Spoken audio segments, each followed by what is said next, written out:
You're in for a whirlwind 15 minutes of knowledge and excitement with some of the top folks. I am Sharona Justman, and I'll be moderating this session. I'm with the Israel Conference, and which is a big conference that takes place here in Los Angeles, dealing with all things technologically associated with Israel.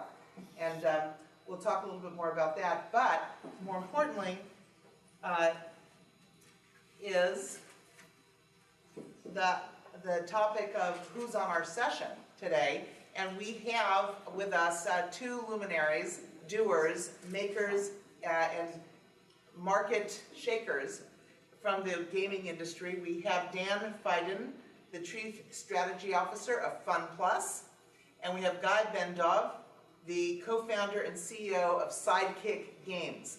And we'll be talking today about the future of games, as well as topics along the lines of who's the market, who's making the market, where are the resources for that market, and where's the imagination for new games, where is that coming from?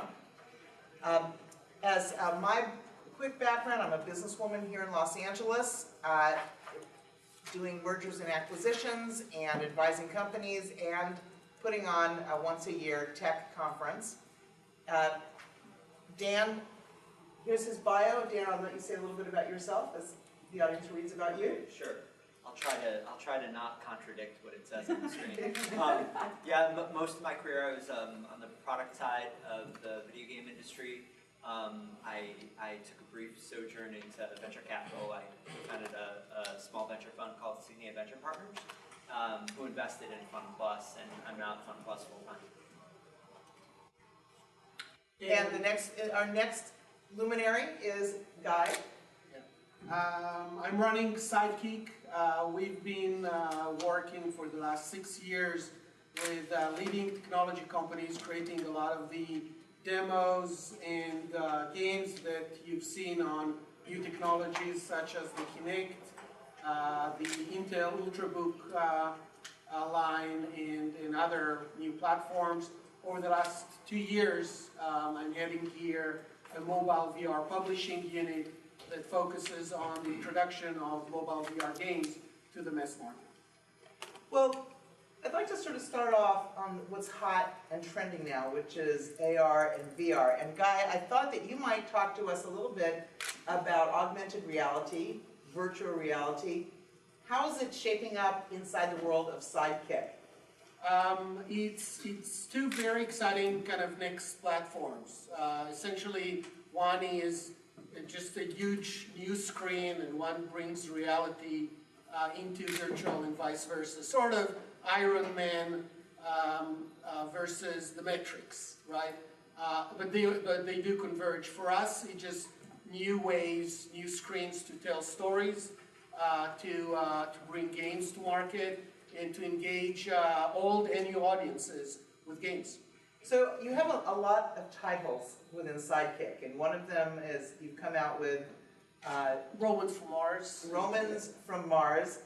Tell us a little bit about how that game got developed under the umbrella of a virtual reality game. So it's actually a kind of a half Israeli story where we had a game, and then we had an Irvine startup called Oculus come to us and say, we need a game now for a new platform that later became the Samsung Gear VR. But they insisted on a big game with a lot of depth, something that would be engaging. And in a very Israeli innovative way, we say, hey, let's just take a game that we have, adapt it to VR. Romans from Mars was a perfect game for that. And it became a big demo for them, later a launch title for the Gear VR. And we're just now doing a lot of that at scale with existing games and adapting them into VR. Do you need to use a device to play the game, such as those cute little eyeballs next to you? So you need different headsets, right? I mean, this is the latest one I got. You just slap that on your phone and you're good to go. But there are a lot of different headsets that are coming to market. Big brands like Mattel is bringing one for the younger audience. We have the Gear VR that's more professional. We'll see a lot of other form factors that will be coming to market. and again, very exciting new platform for people to use, visualize and play. So, FunPlus, we're talking here about virtual reality. Yeah. How does virtual reality play into the FunPlus suite of games? Yeah, so FunPlus, our core business is making mobile social games, primarily for casual audiences, kind of the casual mass market, grown-up, majority women, all over the world. So as a developer and publisher of games directly, we haven't actually done anything in the virtual reality space, but as a result of a transaction that we did last year, we're actively looking to invest in some companies that are a little bit outside of our core business. VR is one of them. We haven't done anything that I can announce yet, but we're very interested in it personally. We think it's a very compelling experiential platform, and so we're looking to partner with great technology companies and great content makers who are interested in building things for that platform. So when you mentioned there was a little transaction last year that left a few coins on the table, making it available for FunPlus to invest in gaming companies, both new and existing. Maybe like the story where Oculus comes to Sidekick and says, let's create a library of a few titles using VR. Can you tell us, from that transaction, you now are an investing company, and if anyone here in the audience were developing a gaming company, how would they get into the world to be invested into? And how large is that pool, actually, if I can be so bold to ask? It's a sizable pool of capital that we have to invest. We haven't announced anything officially around it, around how much capital we're going to deploy, but it's one of the larger pools of capital for game company investment. So to work with us, it's pretty easy. Just grab me and shoot me an email or something. Pretty easy to get a hold of. But for game companies in general, I think that regardless of what platform you're on, we've been through for the past few years a period of time where capital was relatively easy to come by. That shifted pretty substantially in the fourth quarter of last year as kind of U.S.-based purely financial investors started to move away from games. Much of the gap was filled in by large Chinese companies, both game companies and non-game companies, driven really by the growth and enthusiasm for the game industry in China. But as things got a little bit tougher in the Chinese economy last year, some of that has pulled back, although I still think that Asian strategic investors are the majority of capital that's flowing into the game industry right now. And the users, where are you both seeing that the user base is coming from? Is it both at the gender level, at the age level, and the geography level? Let's start with you, Guy. Where are your users coming from, and what numbers can you boast? On our mobile, more traditional games, we see both in terms of gender, equal amount of people coming in, but then they're coming for different type of games and different genres. We are oriented more on mobile side toward the Western market. The type of content and how it's being presented is very different between Asia in general, and it's even very much divided there in Western markets. In VR, there's a lot of interest in the US specifically, but there is a huge drive in China specifically with what's happening with VR, with the ability to experience big screen, gameplay with just, a phone, goggles, or a PC.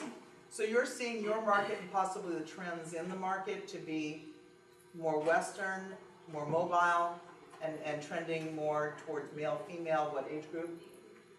We see in VR, we see young adults as the heart of it, but that's expanding rapidly. By the end of the year, we'll already see a lot of kid brands coming to market. Okay, all right, nice. And Dan, where do you see the focus, given the different economies that are changing in China and the United States? Yeah, for us, the majority of our players, our games players are female, between 20 and 40, and they're distributed relatively geographically. But for the mobile market in total, there's no question that the largest pool of players is now in China and will continue to be in China for the foreseeable future. Southeast Asia is a really exciting market for us, but China is really where the bulk of the players are, and it is a mobile game market almost exclusively. I mean, there is a large PC business there, but they don't have a console like PlayStation or Xbox market really. So the people who are playing games are really playing them on mobile Nice. devices. So mobile is really going to trend upward into the future. If someone was developing games, That's most of what we're doing. I mean, there was a really interesting study that a company called App Annie that probably most of you guys are familiar with released today, that they forecast that by 2020 the mobile market, the app market in aggregate would be a $100 billion market, and that games will continue to be over 3/4 of that market. Today, games account for 85% of the app revenue on the app stores. That probably will shrink a little bit, but since the overall pool is going to grow so much, it's mobile games are going to continue to be a massive business. all right, so that's our user base, and that's pretty exciting for what portends in the future. Let's talk about the imagination for a second on where do the games come from, and who are the developers, and where is that talent? And we were talking earlier a little bit, and I can't help it, I'm with the Israel conference. What's unique about the Israeli developer market that creates so many games, both social as well as strategic? There are two things in Israel, and just taking a step back. First of all, the idea of new games is now really global. It used to be really in LA and the Bay Area in general. It just, North Europe, Korea, Southeast Asia, games are coming from everywhere. Successful big games. Israel specifically has always been good with two things. One, very data-driven, and a lot of technologies around that, and that is playing a huge part in the growth of mobile, where data and analytics are super critical for the success of user acquisition, gameplay, and games overall, the business overall. And then, new ideas that mix East and West in a good way. Very Western-oriented as a market, but very accepting some flavors of different cultures, and that brings always kind of that, a bit of a different angle into the same genre or the same thing that worked before. Is there a China-Israel sort of partnership going on in terms of game development, and both from your point of view, Dan, and yours, Guy? I know of, and we also worked with China quite a lot. I think we are the first Israeli company to actually be paid by Chinese to develop a game and not vice versa. We did that with Hisense and Haier for smart TVs back when. And with VR, we just see a very scaling business around it. All right, fascinating. And Dan, where do you see the development coming from? Israel, China, here in LA? Do you see that LA is a big development future, or is it Not in LA, sorry guys. Okay. Yeah, absolutely. I think one of the things that has been very interesting about mobile and the growth of mobile as a game platform is that it has reduced the barriers between what were previously very isolated regional game industries. So you had regionally dominant game companies like Nexon in Korea, NetEase in China, that didn't interact with other regions' game companies. Mobile has created a platform where game makers can kind of access games that are made by developers all over the world. And I think that that's had an interesting impact on the tastes of game makers and the tastes of game players. And so, you know, today you've got dominant mobile game companies from oddball places like Finland, but it's not just Finland, right? I mean, it's everywhere. It's Korea, it's China, it's California. It's very difficult to predict where the next great game company is gonna grow up, but I think that what that company will have the capacity to do is understand how to make games that are played by people all over the world, and they'll understand how to service customers that are all over the world.